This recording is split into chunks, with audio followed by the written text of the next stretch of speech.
Lesson 5. Many changes have occurred to hide the truth. Changes began with the attempted erasure of Akhenaten and his monotheistic cult, the creation of Semitic religion, and its domination over the world were some of the main influences to erase the history of this family.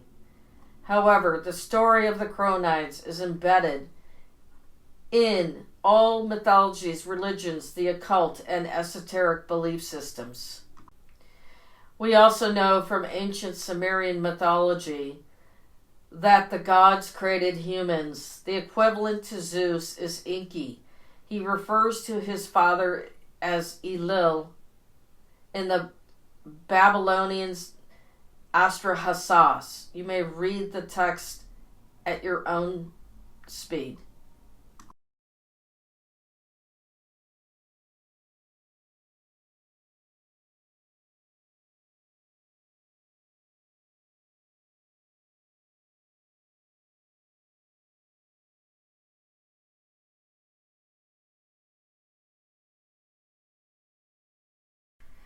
Enki had a son with his daughter Ninsar, just as Zeus did with Persephone.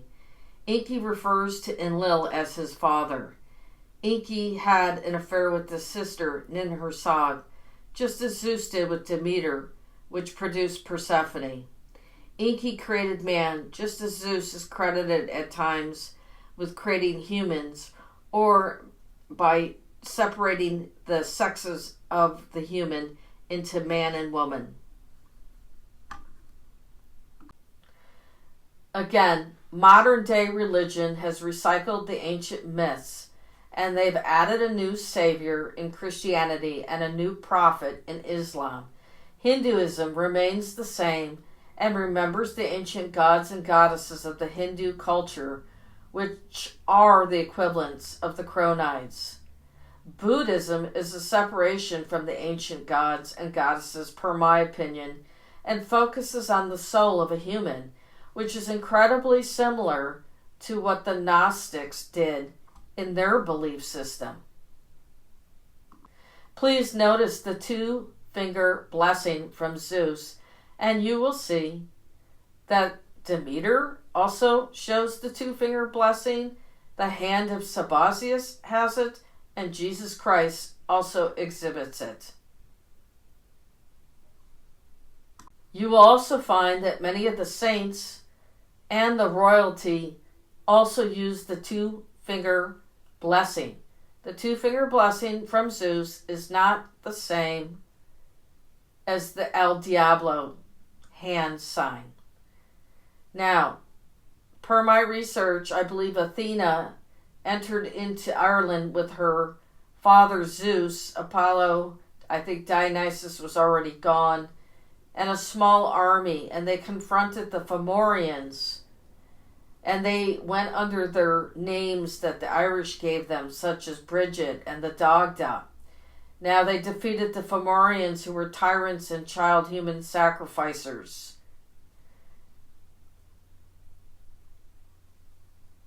Unfortunately, human sacrifice crept back into Ireland with the Druids, and St. Patrick went over in the 5th century and ended it. It is interesting, they say, or at least in some of his writings, that he was inspired by God to do this, and he had something following him around that assisted him in his mission. Notice the two-finger blessing given by St. Patrick. I don't think this is a coincidence that this hand sign that is really never given attention to is consistent for the last 2,000 plus years in artwork and in Christianity and ancient classical art.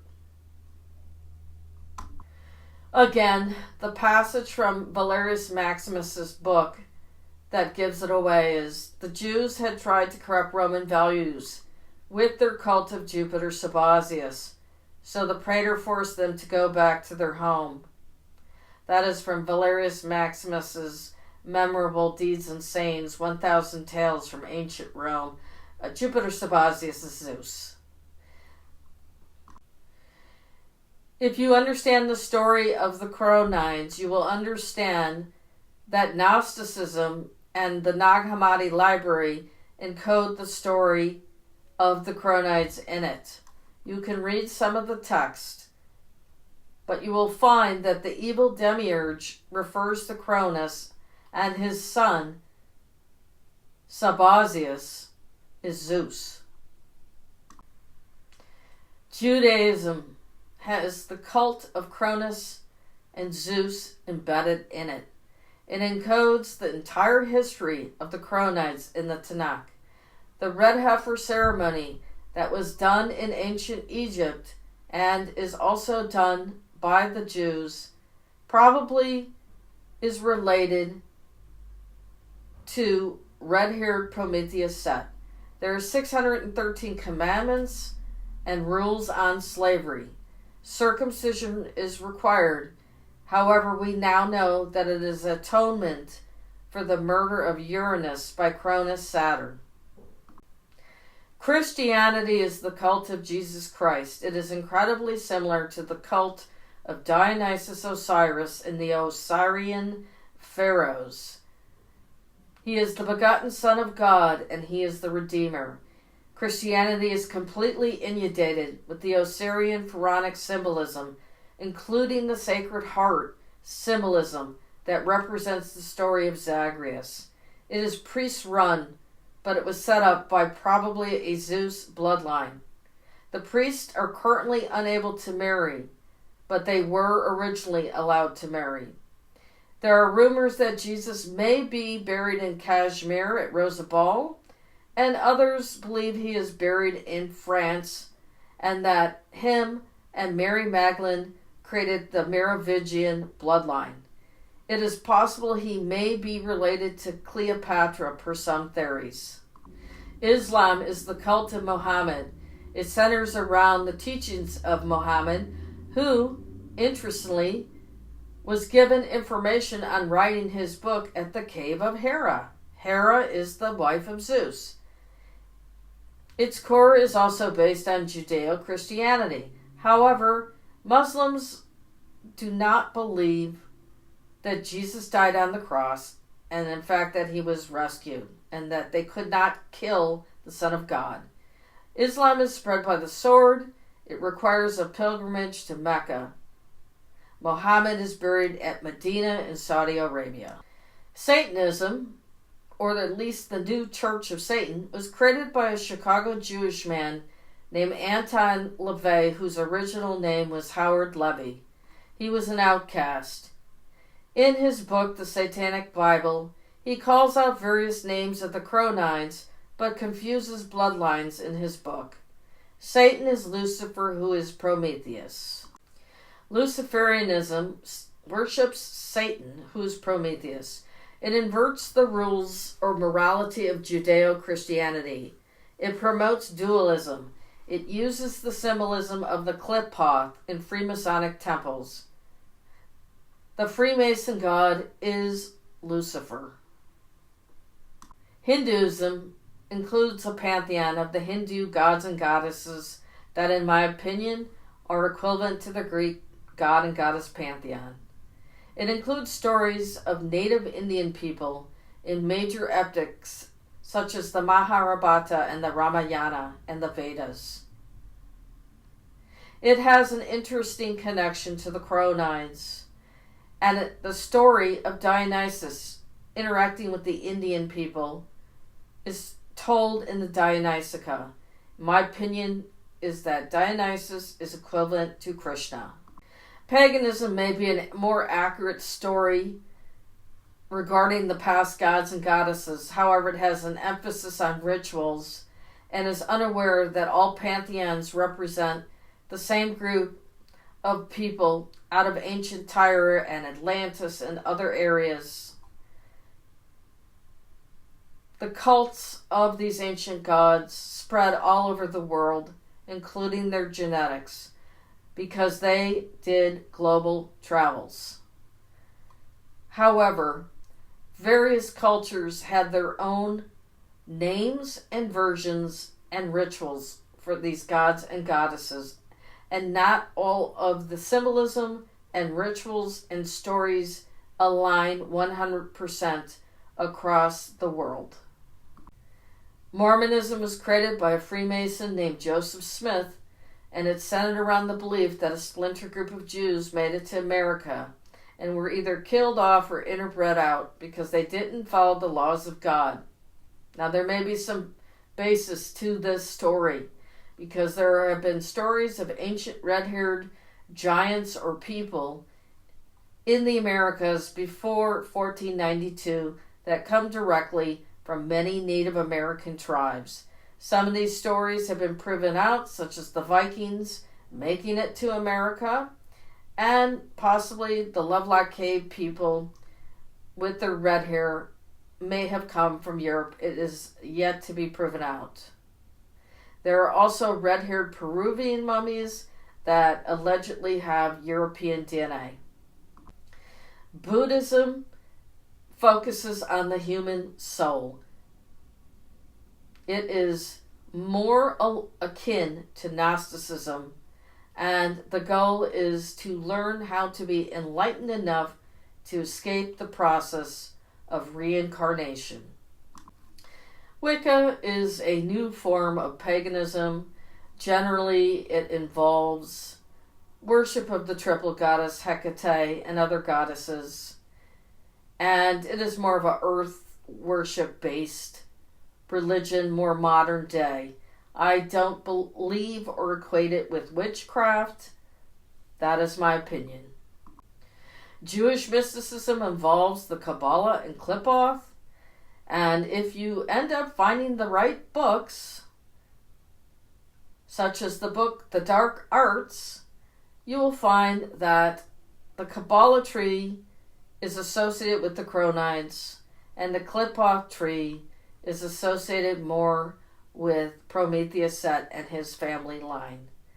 And when they look in at these different Sephiroth and give you some information, they're not really telling you the truth, that it is just a family tree of the Cronides and the Prometheans. The Kabbalah tree in Jewish mysticism is the bloodline of Zeus, and it is revealed in a book about the black arts by Richard Cavendish. As you can see, each of the Sephiroth is associated with an ancient god. And as you can see, the Qliphoth is associated with the bloodline of Prometheus, or the Titans, otherwise known as the Infernals. In Kabbalah, Qliphoth, and Goetic Magic by Thomas Carlson, he reveals the names of some of the gods associated with the Sephiroth of the Qliphoth tree. I have added my own Greek archetype parallel.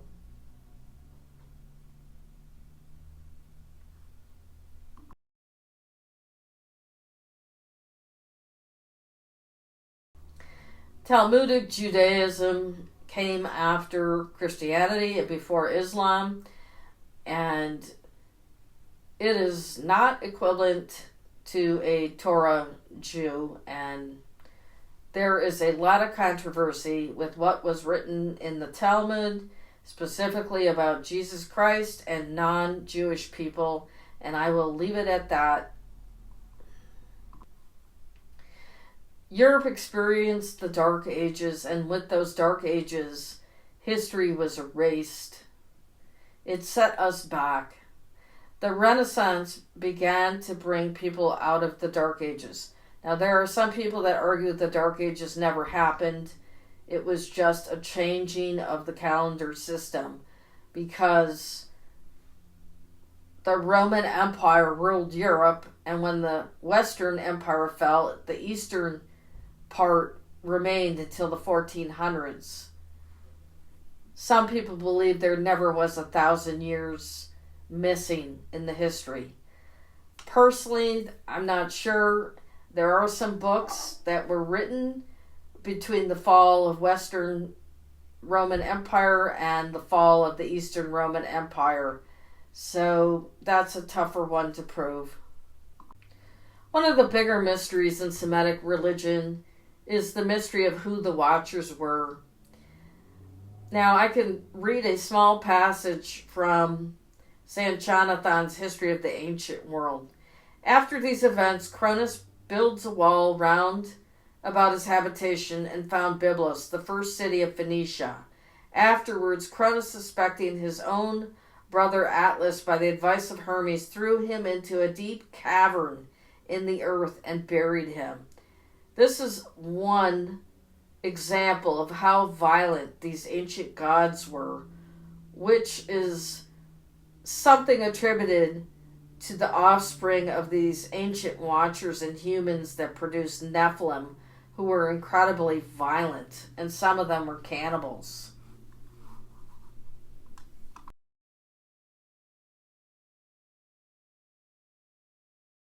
Now, a clue in the Book of Enoch tells us that the Watchers taught humans certain arts, and one of them included the art of astrology. Now, we find out from Diodorus Siculus that Iapetus, who was a Titan, may have been the fallen angel Baraquiel, because he taught humans the art of astrology. Now, let me read this passage. After the death of Hyperion, the myth relates, the kingdom was divided among the sons of Uranus, the most renowned of whom was Atlas and Cronus. Of the sons, Atlas received as his part the regions of the coast of the ocean, and he not only gave the name of Atlanteans to his peoples, but likewise called the greatest mountain in the land Atlas. They also say that he perfected the science of astrology, and was the first to publish to mankind the doctrine of the sphere, and it was for this reason that the idea was held that the entire heavens were supported upon the shoulders of Atlas, the myth darkly hinting in the way at the discovery and description of the sphere. Now, I'm going to stop for a minute. There are so many things packed into this passage. One, the people of the earth 2,000 years ago understood that the planet was a sphere. They never thought it was flat. Two, we see again the kingdom being divided amongst these Cronines and how violent they could be. Three, he calls his people Atlanteans because they live by the Atlantic Ocean. However, we also know that Atlantis was given to Poseidon. So there's two tales of who the Atlanteans were. He publishes the science of astrology and tells people about the sphere, which is what Baraquiel did. And again, we are now given explanation of what the symbolism of the heavens being on the back of Atlas meant. Now, Atlas also goes by the name Iapetus. And I previously just read that his brother Cronus got rid of him and put him under the earth, just as some of the ancient fallen angels were put in Tartarus. In the Book of Enoch, there are passages about Noah being incredibly bright and light in color and scaring his father so much that he thought he was a child of the angels. And I just read that this Titan, Iapetus, fits the description of one of the fallen watchers. However, in Middle Age writings, specifically the Malleus Maleficarum, or the Witch's Hammer, written by Henrik Kramer in the Middle Ages, he defines what witches were doing, and he claimed that they were copulating with the hairy man. The hairy man, who is the equivalent of Bigfoot and Sasquatch today, or the green man. And not only were there stories of this hairy man all over Europe and in the Middle East, but we know that the Native Americans had to deal with the hairy man and the abductions of their women and sometimes men by these creatures who would rape them and create hybrids. So, let me read a little bit about what Henrik Kramer wrote. It is a very general belief, the truth of which is vouched for by many from their own experience, or at least from hearsay, as having been experienced by men of undoubted trustworthiness, that satyrs and fauns, which are commonly called incubi, have appeared to wanton women, and have sought and obtained coition with them, and that certain devils, which the Gauls call Duci, assiduously attempt and achieve this filthiness, is vouched for by so many credible witnesses that it would seem impudent to deny it. Okay, so he's telling you the satyrs, and if you look up the definition of what the satyrs were, they were also described as incredibly hairy, were mating with human women. And they were labeled as witches.